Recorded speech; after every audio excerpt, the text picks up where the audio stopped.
नमस्कार साथियों, लोकसभा का बुलाया गया विशेष सत्र ज़्यादा ही विशेष हो रहा है।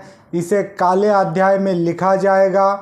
साथियों, मैं ऐसा इसलिए बोल रहा हूँ, हमारे विशेष सत्र में जो भाषा का इस्तेमाल हो रहा है वो संसदीय भाषा नहीं हो सकती। जिस तरह के भाषा का इस्तेमाल संसद के अंदर हो रहा है, इससे हमारा इस दुनिया का सबसे बड़ा लोकतंत्र शर्मसार हो रहा है। साथियों, हमारे एक माननीय सांसद जी रमेश बिगुड़ी ने जो भाषा का इस्तेमाल किया है वो भाषा कतई स्वीकार्य नहीं है।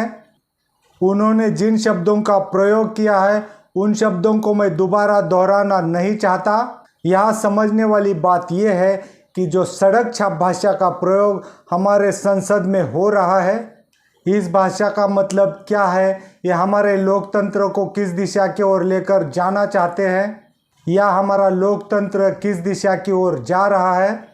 और सबसे बड़ा सवाल यह है, इनकी आपत्तिजनक भाषा के ऊपर सरकार की ओर से कुछ कार्रवाई होगी। आइए थोड़ा कार्रवाई के ऊपर बात करते हैं। कार्रवाई यहाँ पर क्या हो सकती है। संविधान का आर्टिकल 105(2) के तहत संसद में कही गई किसी बात के लिए सांसद कोर्ट के प्रति उत्तरदायी नहीं है। संसद में की गई किसी भी बात के लिए कोर्ट में चुनौती नहीं दी जा सकती। इसका मतलब ये है, आप इनके ऊपर केस नहीं कर सकते, आप कोर्ट में नहीं जा सकते। असंसदीय भाषा के ऊपर, इस तरह की किसी भी भाषा के ऊपर सिर्फ स्पीकर को ही कार्रवाई करने का अधिकार है और स्पीकर ये बात समिति को भेज सकते हैं।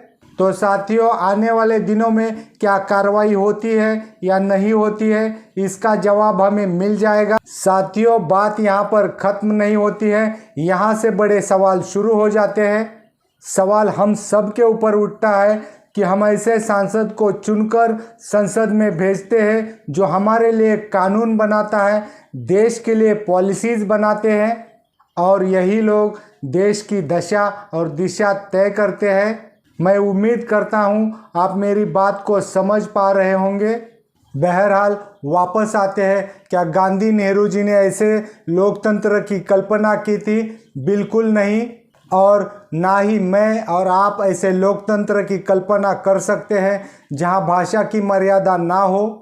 अब आपके मन में ये सवाल आया होगा कि इसमें हम क्या कर सकते हैं। साथियों, हम बहुत कुछ कर सकते हैं। हम लोग ये कर सकते हैं, हम कहीं भी कभी भी वोट करने जाएं तब हम किसी भी लालच में नहीं आएंगे, चाहे वो मोबाइल हो, स्कूटी हो, लैपटॉप हो, 2-4 हज़ार रुपये हो। और सबसे बड़ी बात, हम धर्म के नाम पर वोट नहीं देंगे, क्योंकि हमारे देश में सारे धर्मों को एक सार का हक मिला हुआ है। हमारा संविधान ये हक देता है। साथियों, मैं ऐसा इसलिए बोल रहा हूँ कि मैं चाहता हूँ हम लोग किसी भी लालच से परे होके धर्म से ऊपर उठकर हम देश के लिए वोट करेंगे, अच्छी सरकार बनाएंगे।